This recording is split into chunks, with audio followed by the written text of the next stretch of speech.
I believe the mission was a success, a stunning success. What mission was that?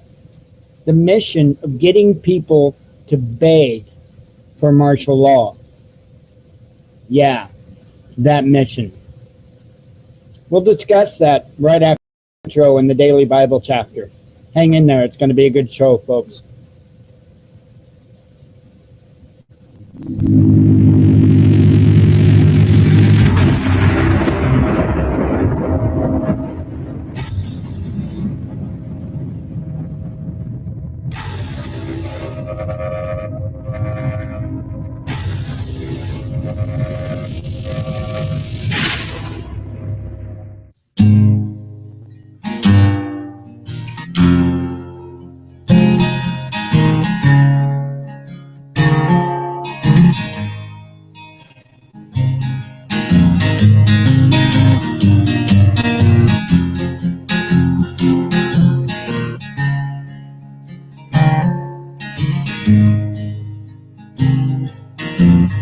Things I think while I lie awake and contemplate tonight are wearing me out. Well, maybe tomorrow the world will wake and get it right, but I have my doubts.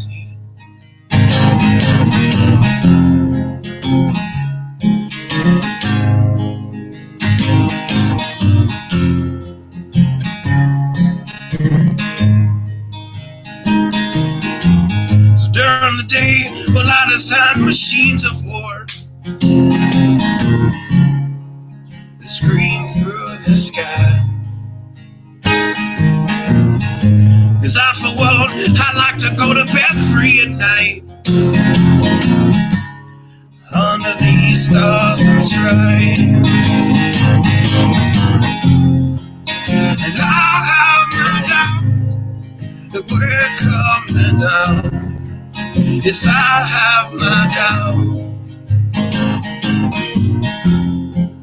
and I have my doubts that we'll make it back out. Yes, I have my doubts. But I wind you up and pull the cord until you're spun right out, and I don't understand. Roll the dice and raise the price to feed the machine's mouth. Call it the progress of man. And I have my doubt that we're coming out. Yes, I have my doubt.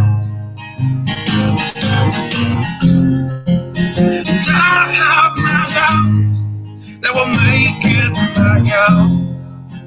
I have my doubts. So I'll drink my stuff and raise some hell and shoot my guns to the end of my time. You can have the booze and go to hell and take the guns, but I know they won't be mine. I have my doubt that we're coming out. Yes, I have my doubts. And I have my doubt that we'll make it back out. Yes, I have my doubts. So we're all messed up and out of touch. Let's text someone who's in the other room. So no wonder why we don't say hi or know anyone. I might as well move to the moon. So maybe I'm wrong. Well, I hope that I'm wrong. So maybe I'm wrong. Well, I hope that I'm wrong.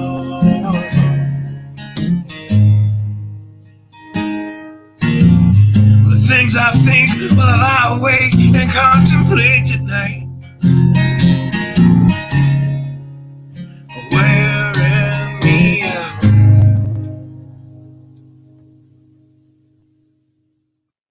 Revelation 14. And I looked, and lo, a Lamb stood on the Mount Zion, and with him 144,000, having his Father's name written in their foreheads. And I heard a voice from heaven, as the voice of many waters, and as the voice of a great thunder. And I heard the voice of harpers harping with their harps, and they sung as it were a new song before the throne, and before the 4 beasts and the elders. And no man could learn that song but the 144,000 which were redeemed from the earth.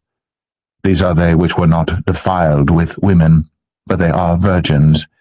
These are they which follow the Lamb whithersoever he goeth. These were redeemed from among men, being the first fruits unto God and to the Lamb. And in their mouth was found no guile, for they are without fault before the throne of God. And I saw another angel fly in the midst of heaven, having the everlasting gospel to preach unto them that dwell on the earth, and to every nation and kindred and tongue and people, saying with a loud voice, Fear God, and give glory to him, for the hour of his judgment is come, and worship him that made heaven and earth and the sea and the fountains of waters. And there followed another angel, saying, Babylon is fallen, that great city, because she made all nations drink of the wine of the wrath of her fornication. And the third angel followed them, saying with a loud voice, If any man worship the beast and his image, and receive his mark in his forehead or in his hand, the same shall drink of the wine of the wrath of God, which is poured out without mixture into the cup of his indignation, and he shall be tormented with fire and brimstone in the presence of the holy angels and in the presence of the Lamb. And the smoke of their torment ascendeth up for ever and ever, and they have no rest day nor night, who worship the beast and his image, and whosoever receiveth the mark of his name. Here is the patience of the saints. Here are they that keep the commandments of God and the faith of Jesus. And I heard a voice from heaven saying unto me, Write, Blessed are the dead, which die in the Lord from henceforth, yea, saith the Spirit, that they may rest from their labors, and their works do follow them. And I looked, and behold a white cloud, and upon the cloud one sat like unto the Son of Man, having on his head a golden crown, and in his hand a sharp sickle. And another angel came out of the temple, crying with a loud voice to him that sat on the cloud, Thrust in thy sickle, and reap, for the time is come for thee to reap, for the harvest of the earth is ripe. And he that sat on the cloud thrust in his sickle on the earth, and the earth was reaped. And another angel came out of the temple which is in heaven, he also having a sharp sickle. And another angel came out from the altar which had power over fire, and cried with a loud cry to him that had the sharp sickle, saying, Thrust in thy sharp sickle, and gather the clusters of the vine of the earth, for her grapes are fully ripe. And the angel thrust in his sickle into the earth, and gathered the vine of the earth, and cast it into the great winepress of the wrath of God. And the winepress was trodden without the city, and blood came out of the winepress, even unto the horse bridles, by the space of 1,600 furlongs. Good evening. It's November 25th. 2014. This is your host, Mike Callahan, and welcome to the Watchman News. That was Revelation chapter 14. Wow, what a night last night. I am still tired. I just could not get enough sleep.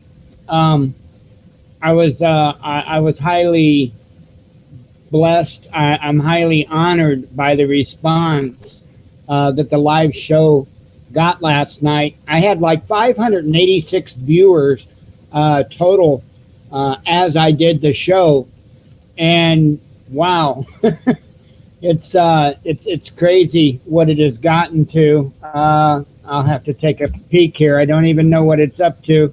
I will be doing the same thing tonight, by the way. After the news is over with, I will come back up. I will be covering the live streams live here on Google Hangouts. So just keep an eye out. That will pop up. Wow, like I said, the response was just amazing. I got so many subscribers from last night, almost around 30 subscribers from last night. And then, here we go. I'm pulling it up now. 2,317 views is what it's setting at this current moment. Wow. So a lot of people interested in seeing firsthand as to what goes on down in Ferguson. And I'll tell you what, and for a little while I had a Oakland, California stream up. They were looting and rioting and, what can we say? What can we say? Two wrongs don't make a right, neither do three or four. But something has to be done, and I've been asking for that answer. If anybody can give me that answer, please do so, because I can't figure out what it is that we need to do, what it is that we're doing wrong, that we're not getting those that are supposedly in charge of this country, those that are supposed to be representing us, to listen to us. Because protesting with signs, it doesn't work. Voting, it doesn't work. They're all crooked, every last one of them. So what do? The only thing we can do is step it up a notch. Well, what do? I think the main issue is, and I'm not necessarily condoning what the people were doing in Ferguson, because I think it was misdirected. There's a lot of innocent people that are going to take the fall for what happened. Their businesses got burned. Those people didn't kill Michael Brown. Those people didn't acquit Michael Brown. They're just innocent bystanders to the situation, but yet their businesses got burned. And I don't even care if they came out against Michael Brown. That's no reason to burn their business down, to take their income away from them and the income of their employees. And, that's just not right. Was the response right? I don't know. I guess that's a question that everybody needs to ask themselves. It's one I don't know how comfortable I feel sharing my opinion on as to whether I feel the response was right.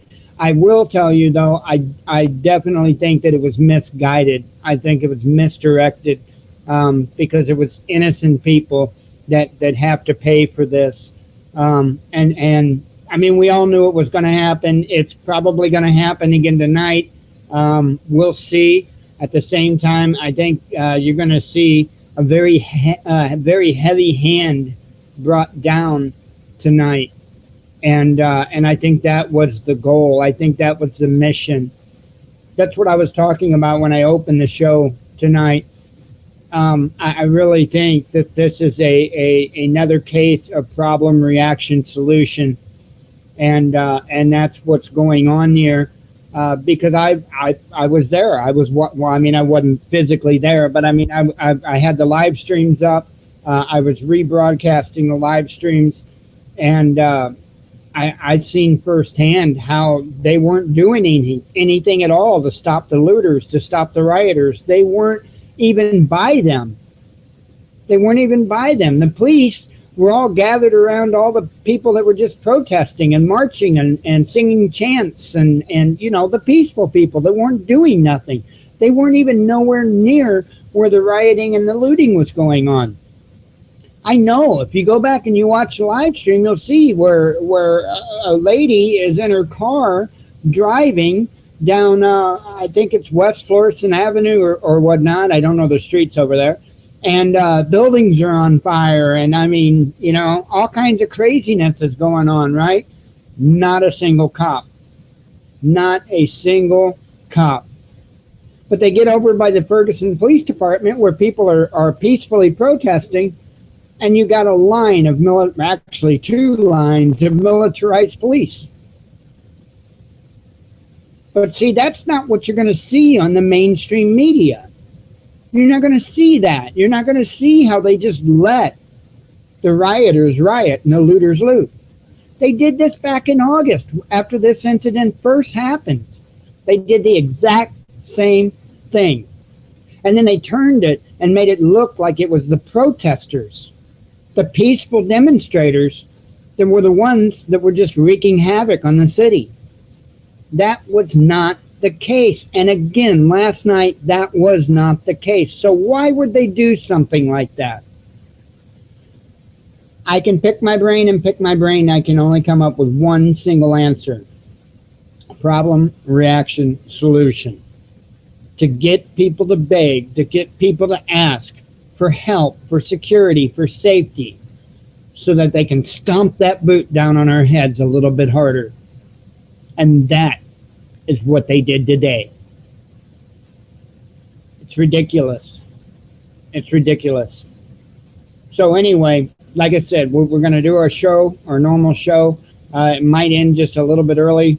And then I will be coming back up and re-streaming live streams probably until the wee hours of the morning again. I would expect it. So anyway, I was up until, what was it, 2:30 or so streaming last night, re-streaming broadcast, and finally the live streamers were pretty much all going and going home. And wow, I was looking for toothpicks to hold my eyelids open. So I went ahead and cut my stream. I don't think a whole lot had happened after that. So, wow. So let's go ahead and get suspicious observers out of the way. We don't want to miss that for the day. And then I will get back into this. I've got some links. I've got some articles that support further what I'm saying. So without further ado, let's go ahead and get suspicious observers going. And I will be back right after this. Good morning, folks. We'll start at Stellarium today with Planet Watch as the Moon and Mars conjoin in the west just after sunset. Then, in the east, about 90 minutes after Orion rises, King Zeus takes over as the brightest thing in the sky. He dominates the heavens all night. We're kicking to Helioviewer to eye the morphing event of the incoming southern active region. She's not even recognizable from the images we saw as it crested the limb. We've got a lot of sunspots on the disk actually, but even still, as expected, the sun remained quiet and should do so until December. Taking a look at the full Earth-facing disk here, let's get these out of the way. First, goodbye again to what remains of the megaspot. No big flares this round. Incomers up north are indeed a few men short of activity. The magnetogram reveals the 2 large incoming spots down south, but also a new grouping born overnight. Even though we still have beta complexity there, new groups shift around a lot, and we'll need to keep an eye on this one. That morphing group we saw earlier still has the best chance to flare as the leading region remained a little more simple. The umbral fields emanating from our incoming sunspots are indeed beautiful, but at this point, beauty is about all we can say for them. I'm focused on the northern coronal hole and the 2 large filaments flanking it. You can see those ropes here. It's been a rough couple days in Africa. First, the Pico de Fogo volcano began erupting and evacuations are taking place as a stronger event is possible based on the data. We've also seen catastrophic flooding in Morocco. These images coming in show just how dangerous it can be when too much rain falls on an area that has been too dry. More than 30 people are dead. Also down south, that watch zone we shared previously hit hard with severe storms and tornadoes. Top quake of the day, listed at 5.6 in Papua New Guinea. Rang a bell on our full list, took one in the Arctic this morning as well, but that's not on the maps just yet. Remember this story when January rolls around. You are looking at one of the replacements for our aging space weather satellite fleet. This is Discover, and it will monitor both Earth and Sun from the L1 Lagrange point. It and the GOES are set to launch in 2016 will change the game, but we're close to this first one, primarily replacing the ACE solar wind monitor.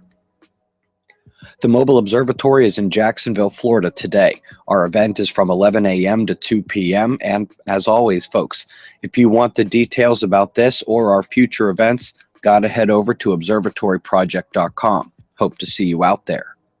For those of you not in the line of fire of last night's super low, let me fill you in. Strong winds accompanied a convergence and subsequent cold wave to damage property, cause injuries, knock out power, and then bring the cold. The low shifted up from the south quickly and now resides north of the border, still reaching its convergence down across Florida. The western drive of Arctic air southward is what we've eyed for days as the next cold snap. They've already been feeling it out west as it's warmer in northeastern Canada than in parts of the U.S. Southwest. That's fun. Please don't be caught off guard. Weather Channel, AccuWeather, and Telecast, whatever you need to do to stay informed about your local area. Another lighter day in Europe. Despite widespread rain potential, the lows of note are small and confined to this area, so those will be our only storm watches tonight. That convergence dropped severe weather in Australia yesterday and remains today, clashing air masses from north and south, from the northwest down to New Zealand. We've got the last few hours of precipitation across the planet, followed by shots of our star to close. It's 6:25 a.m. Eastern Time, and that's the news. Eyes open, no fear. Be safe, everyone. So I figured I would take a quick peek. Thanks to Ben Davison, by the way, Suspicious Observers. The link is down in the About tab. And I figured I would take a quick peek. And there you have it. That is what is currently going on. I'm sure people are now just starting to gather in Ferguson, and it will about now is when it really starts to ramp up. There's not a bunch of live streams active at this point. This was actually the only St. Louis live stream on the list that I seen active. So as you see, people are starting to gather, and they will continue to gather as the evening goes on. And I would imagine you could see, you could plan on seeing a little more of what happened last night tonight. Although, like I say, I think it's going to be short-lived. I think they're really going to come down on them hard. So, anyway, let's go ahead and get on with the show as planned. Last night, as you know, a lot of craziness went on. BP Earth watched a short little video. I figured I'd play that and then start going through the articles, so you kind of get a little bit of a broader view of what is really going on here. And I really do think that people will be able to see what's going on here with that. But first, let's go ahead and listen to BP Earth Watch and what he had to say about last night. It's only a few minutes, so I'll only take a moment. Anyway, without further ado, here's Jesse.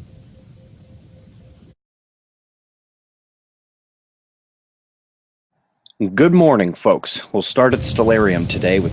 That is not Jesse. See what happens when you click the wrong link? There you go. November 25th, 2014. In the video last night, I had a link. It was a helicopter doing live shots at Ferguson.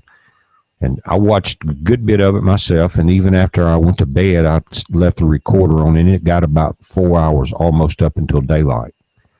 I looked at that, and again, a lot of you watched that first hour or so after we got the live feed, and there was no sound, but you could tell what was going on.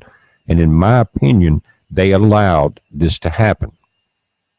Now, if you watched the video, and you guys stayed up and watched the, again, live footage from being shot from the helicopter, you saw a lot of burning, a lot of looting, but no response except during the first initial protest where they fired the tear gas, things like that. But as that helicopter flew around, even though we heard nothing, not even the pilots. You know why we didn't hear that? Because they were talking with police and fire departments. It's one of their eyes in the sky. Even news helicopters do that. It's all set in place to where they can communicate. If you're flying around in the air, you have communication. Now, but my point is this. That helicopter would hover over a place and watch people break into cars in that one parking lot in the car dealership where the cars were burning in a row. 45 minutes later, the sheriff's department shows up. Now, they had more security in Ferguson than they did people. We watched the guard come in. Remember, over 100 Homeland Security vehicles last week, guys, were shown in the basement parking of a hotel there. Sheriff's deputies up. And the mayor's firing off on the governor because he said you were going to protect us. You had the guard in place, but you didn't call them in till it was almost all the way over. So the governor is saying he was going to bring in more today. Now, a couple of things happened. Ferguson was allowed to burn. The police held back on stopping that. They broke up the riot and pelted reporters from mainstream. Everybody got pelted with tear gas and stun grenades and everything.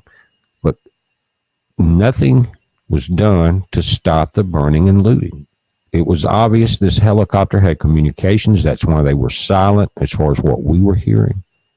It was allowed to happen. Again, did they want that part of the city destroyed to go ahead and let them get that rage out? And or to bring in a heavier hand?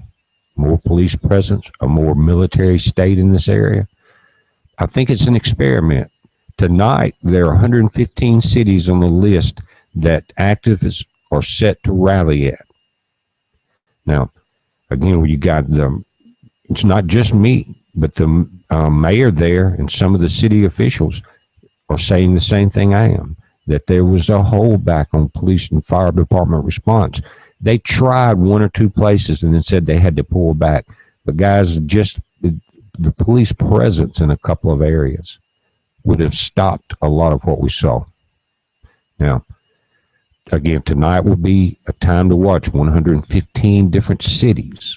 We'll find the live feeds. I'll get them up, guys. It's a heads up. And be safe. And there you have it. Thanks to Jesse. And I agree with a lot of what he's saying.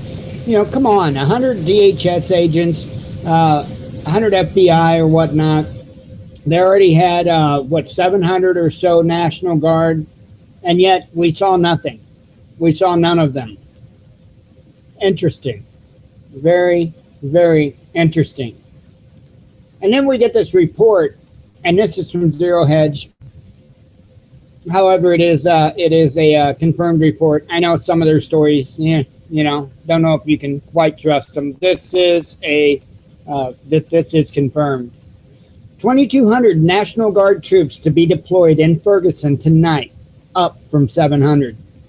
Well, last night's events in Ferguson raised many eyebrows over the decision to release the jury decision late into the night, and even more tempers as rampant destruction and looting quickly became the means by locals expressed their indignation with the U.S. judicial system. Some said that they could have been worse. Still, just to make sure the second night of the Ferguson protests is not a replica of what happened yesterday, moments ago, Missouri Governor Jay Nixon announced he would dispatch a massive 2,200 National Guard troops, up from 700 on Monday night. A presence that is set to make the city resemble an all-out war zone. One can only hope the similarities in there. It's kind of hard to read when they don't write correctly. Missouri Governor Jay Nixon says more than 2,200 National Guardsmen will be in place in the region near Ferguson on Tuesday night in the event of more violence.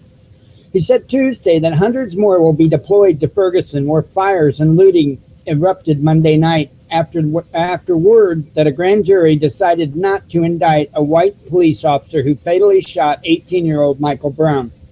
The rest will be in a position to respond rapidly if needed. Nixon says 700 guardsmen were in the area on Monday night when more than a dozen buildings were set on fire and otherwise vandalized. Ferguson's mayor said earlier in the day that the National Guard wasn't deployed quickly enough as violent protests broke out. All I saw was militarized police. I didn't see a single guardsman anywhere. Not anywhere where the fires were at, the looting was at, or where the peaceful protesters were at. Not a single guardsman. Just a bunch of stormtroopers with police on their uniforms. That's all. That's all. if they think that this is going to quell this, this is kind of what caused it. I mean, the police caused the problem. They're not going to be able to solve it. And it's not just Michael Brown, and it's not just Ferguson, Missouri. The people are getting tired of it across the nation. But that's what they want. That is exactly what they want. So I got a couple more stories from you, or for you, kind of supporting what I'm trying to get at here. This first one is from Doug Hagman of the Hagman and Hagman Report, a very respectable show, as long as they're not busy trying to sell you books or something like that. It was written yesterday. It says, setting the stage for something much bigger. In nearly 3 decades of investigative experience that has included my direct or peripheral involvement in numerous jury decisions and grand jury presentments, I've never seen anything like what's presently playing out in Ferguson, Missouri. Never. To describe the situation as bizarre would be a tremendous understatement. We are clearly being managed. The nation is being managed, or perhaps gamed is a more appropriate description of the events playing out before us.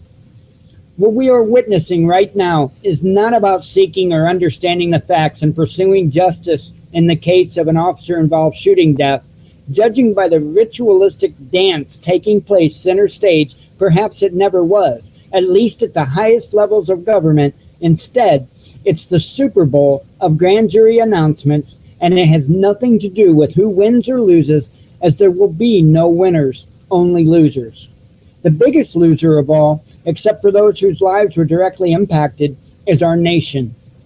I'm writing this with less than 2 hours before the announcement of the St. Louis grand jury, which is expected to be made at 9 local time, 10 p.m. Eastern time, and just over an hour after Missouri Governor Nixon made his reassuring statement to the public that measures have been taken to protect the safety of his state and those in the community of Ferguson. That statement included the disclosure that critical infrastructure will be protected by the Missouri National Guard and the full force of the police department will be at the ready to keep the peace. This before the official grand jury announcement. It's no longer about the decision of the grand jury. It's no longer about the evidence or the facts, as they have been removed, stage left, from this well-choreographed play. The 12-member grand jury, the prosecutor, and others have become nothing more than bit players in something larger. The stage is being set for something much, much bigger, and at levels much higher than whatever will play out in and around Ferguson. And that echoes the same sentiment as what I'm trying to get at. Look, this it was a show. It was a show.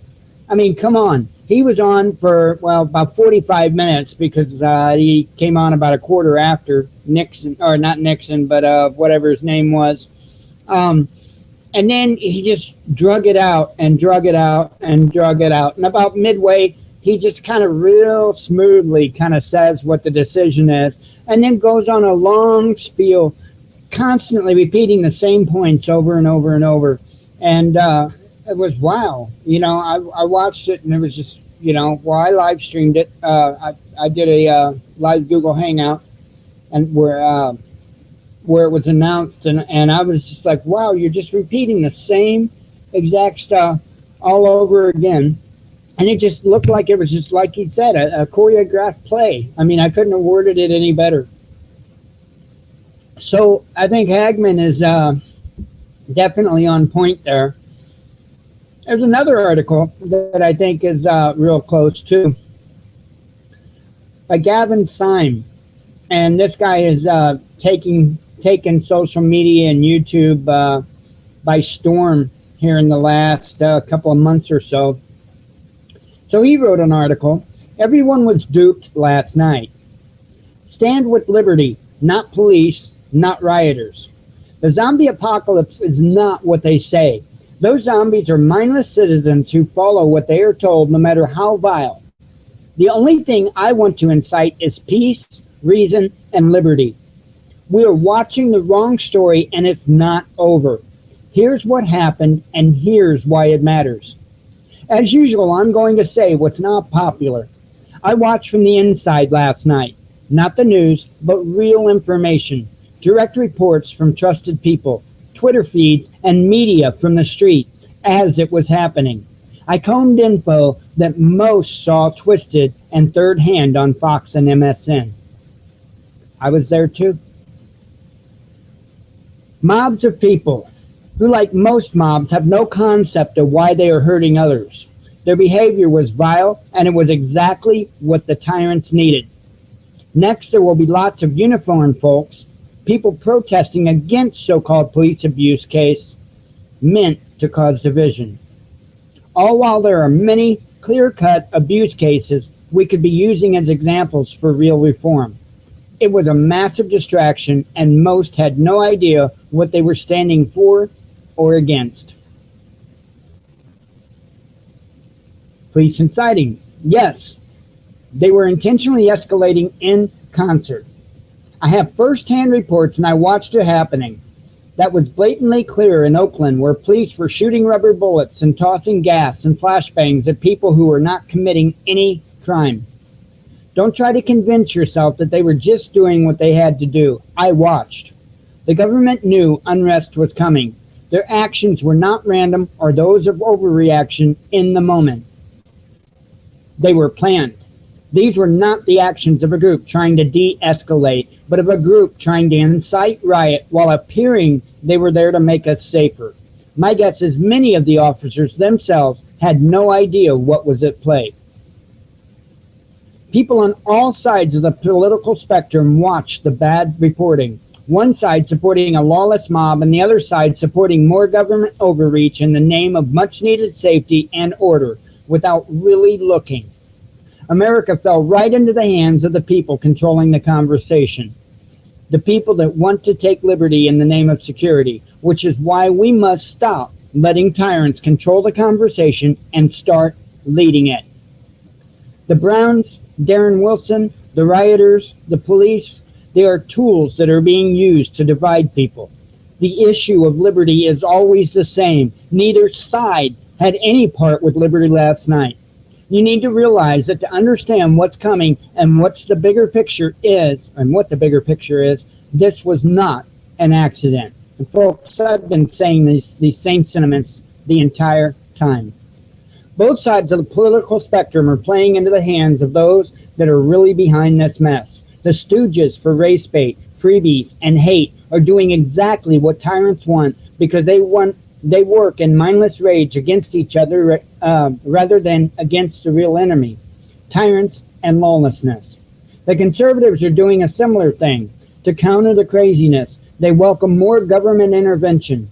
I was seeing this even from liberty-minded friends. The media played along as usual, effectually silencing the real conversation and giving big government the legitimacy it needs.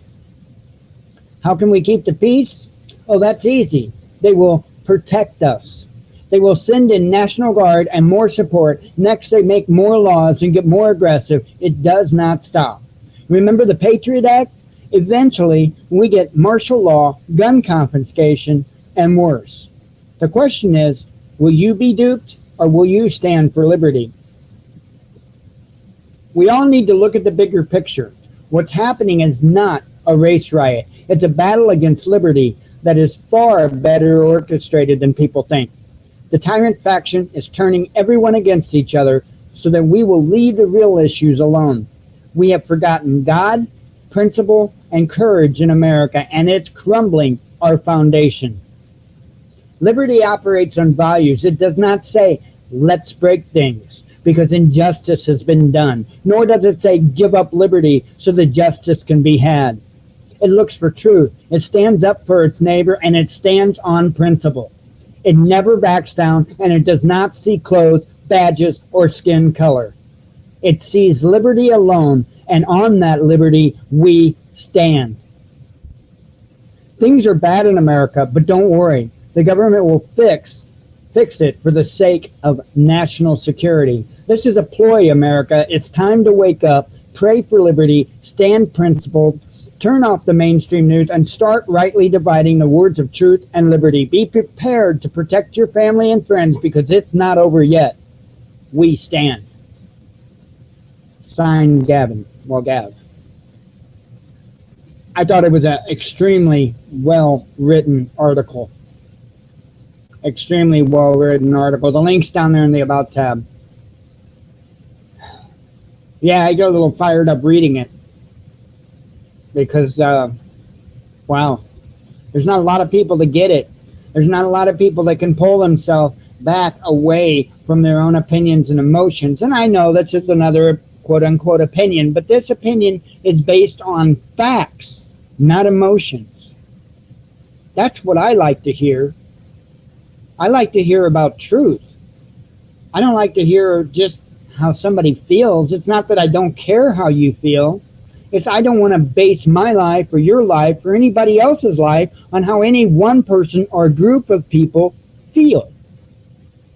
We have gone so wrong in this country by doing that. We have gone nothing but downhill. We need to stop. We need to stop living a reality TV show and start living the way the founders framed this country to live, the way that God intended us to live. We've got so many people that are just throwing God away, just casting them away right now because the churches are talking such bizarre crap. And I apologize for the language, but that is what's going on. I mean, come on, really. I was atheist for just over 30 years of my life because of religion. Because it didn't take too much to look at what they were saying and say, that isn't right. That doesn't even agree with what's in the Bible. And so I just rejected it all. I didn't want any part of it. Because I don't like being lied to. I don't think anybody, well, I don't know. Today I think a lot of people would rather hear a comfortable lie than a hard, honest truth. But not me. Not me. Be straight up. Be honest. I want to know the truth. And I don't want to wait around to hear it. I want to hear it when I should know it, which is when it should be affecting me immediately. And all this is affecting us. Whether you live by Ferguson, in Ferguson, know somebody in Ferguson, it's going to affect you because it's your liberty that's being taken. It's my liberty. It's everybody's liberty. That's why I'm speaking out. That's why I have compassion in my heart about this subject, because I am sick and tired of being monitored by a government, being treated like a damn criminal. Again, I apologize for the language, but enough is enough. We got to get harsh back, folks. We've got to stomp our foot down much louder than what these jackboots in uniforms and badges are taking commands to do. I'm sorry, I'm not against somebody just because they got a badge or just because they're a police officer. Not whatsoever. That's not my point. That's not my intention. But I bet the SS took those orders in Nazi Germany with the same attitude that the police in this country are taking today.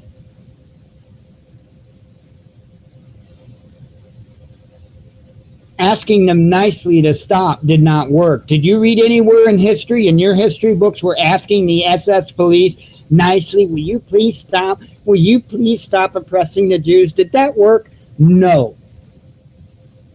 We all know what it took. Let's not play games here. So I agree, what happened in Ferguson last night was very, very bad. I think that was mainly because it was misdirected. Innocent people got affected by that. Innocent people lost by that. Innocent people lost their businesses. Innocent people lost their jobs. That is wrong. Was the reaction wrong? I don't know.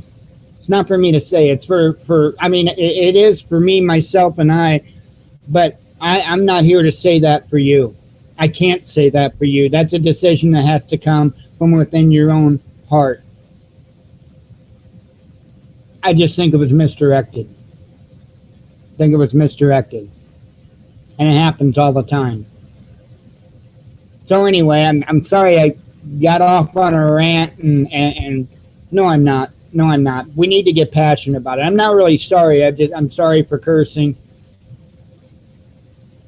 You know, but we have to get to this point to where we have enough. So anyway, I've got another video for you, and believe me, all this ties in together, and that's why I'm playing this video, because it does. It ties in together. We have to watch what's going on, not only in Ferguson, but say with the amnesty. We have to watch what's going in this video. It's about the financial system. We have to watch it all because it's so interwoven. See, our financial system had collapsed a long time ago. The U.S. dollar is bunk. And I think a lot of us know that. And I've been saying for some years, you know, more and more you're going to see the little rats start running. And we've seen the rats start running in the Obama administration. We've seen them running all over the place. And one thing that you've seen, especially in the last year and a half, is a line of bankers that just wind up dead. And they've pretty well all been quote-unquote suicides, including one guy that somehow managed to shoot himself in the head with a nail gun 14 times. How do you shoot yourself in the head with a nail gun 14 times? Don't you think after the first time you're going to be like, oh, yeah, this was not a good idea. I think I'll stop. 14 times. Come on. And the last banker that Jay Snip reported, supposedly the guy had slit his wrists and his throat. Come on, folks. Come on. One guy drowned because he went out kiteboarding. He was supposed to go out kiteboarding with his buddies, and he supposedly went out kiteboarding by himself for whatever reason. But however, he was dressed in his dress clothes, not like his wetsuit, his attire that he would wear kiteboarding. I mean, literally in like dress pants, dress shirt, when they found him. Come on, folks. This is no longer coincidence. And the more we all sit back and just play our games or watch our TV shows or whatever, the more we don't speak up about it, the more we don't ask questions, the further they're going to get their agenda. And they're pretty close now. They're really, really close. And they can spark off. They can get that edge. Right now, truth is teetering. Right now, we are so close to exposing these people. So very close. But we're teetering right on the edge. And dependent on what happens in this country over this unrest, we'll decide whether they win or whether we still have time. And even if they don't win with this unrest, we don't have much time. We don't. Believe me, they're fed up of waiting. Wow. So let me get to Jay Snip 4. Let me play his video, and I'll be back right afterwards.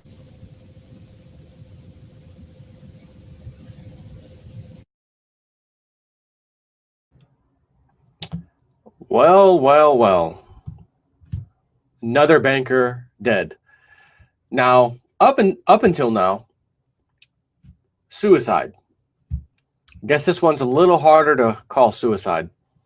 A week after stunned Tribeca woke up to news of a grisly death in which a Citigroup managing director living on Greenwich Street was found dead in his bathtub with a slashed throat and wrist. Remember that one? I gave you that one the other day. Now, over the weekend, 54-year-old Melissa Millian, or is that Millian, a senior vice president at Mass Mutual, was found lying in a road in Simsbury, Connecticut, having been stabbed in the chest. As CBS reports, initially there was speculation that she may have been in a bicycle accident or may have been the victim of a hit and run. However, on Saturday, the official of the chief state medical examiner said that the cause of death was a stab wound to the chest and the manner was homicide. I gotta say, once again, These are the people pushing for the New World Order system. If they're willing to do these kinds of things to people, do you really think their New World Order system is going to be just perfect for what we need on this planet? No. Which reminds me of an interesting story from Alex Jones, actually. This is based on factual information, by the way. And I just read today that the Secretary of State,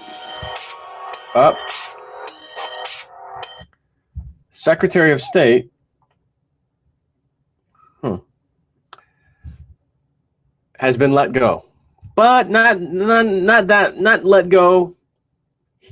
He's resigning via pressure, and he's had some discussions with President Obama, and I thought to myself, since the time this man has been president, how many people in his cabinet related to him in any way have stepped down? And I'm going to be honest with you, I have not checked to see the statistics of which president had the most people like resign and step down and that sort of thing in the history of our country. But I would be willing to bet that if President Obama is not number one, he's probably in the top three. So Hagel was just let go, resigned, warned the president of a New World Order. I'm going to read this to you from Alex Jones because what this man said seems to be important. I'm glad that there are people within the government who are awake and aware of the military-industrial complex and what their goals are and the lies and deceit they will use to trick or advise, because they were the advisors, the president into doing something. Go to war, go do this, go do that. So Chuck Hagel has been fired by Obama, basically, from his position as defense secretary. He is a former GOP senator. He was appointed by Obama in early 2013 and therefore was scheduled to serve for the entirety of Obama's second term. Prior to his appointment, he is said to have visited the White House in 2009 and personally warned Obama that he should look out for rogue elements within the Pentagon that were leading a, quote, New World Order. This was not reported on some internet conspiracy forum. It was a leading report published shortly before Hagel's appointment by Mr. Bob Woodward, an award-winning journalist and associate editor with, of all places, the Washington Post. Not exactly conspiracy theory if you go that route now, is it? According to an account that Hagel gave, he told Obama, quote, "We are at a time where there is a new world order. We don't control it. You must question everything, every assumption, everything the military, industrial complex, and diplomats tell you. Any assumption 10 years old is out of date. You need to question our role. You need to question the military. You need to question what we are using the military for," he is said to have told the president. The Post report also stated that Hagel warned Obama about becoming bogged down in the ongoing war in Afghanistan, saying it would define Obama's first term. Hagel reportedly later privately questioned the wisdom of sending additional troops to join the conflict. If Hagel is confirmed, as it appears likely, he and the president will have a large task in navigating this new world order, the Washington Post report concluded at the time. It remains to be discovered as to whether or not Hagel attempted to oust the rogue elements within the military-industrial complex. Sure seems like it. The last straw for Hagel, though, may have been comments he made last week during a sit-down interview with Charlie Rose at the Pentagon.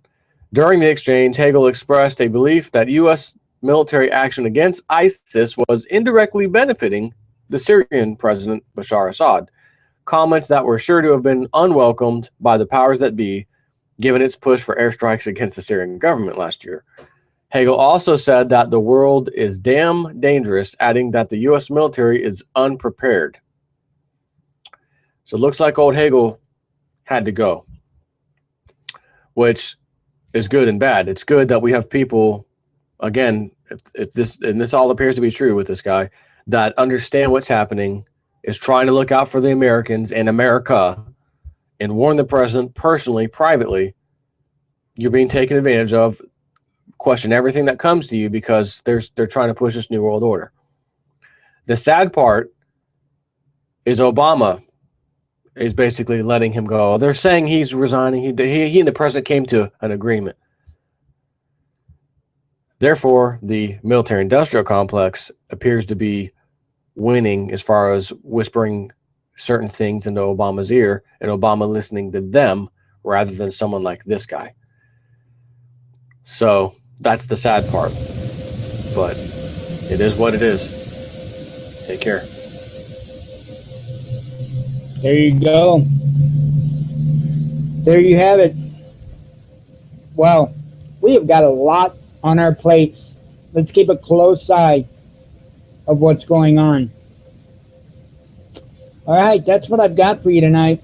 May God bless you. May He walk with you. Always be one with your spirit. If you're one with your spirit, it's hard to get lost. If you talk to God, it's hard to be misguided. Just the way it is. I love you all. Have a good night. Give me a few moments. It might be about 15, 20 minutes. I'm going to reboot the computer and whatnot. I will be back up and live streaming Ferguson, Missouri. I'll see you then. Good night.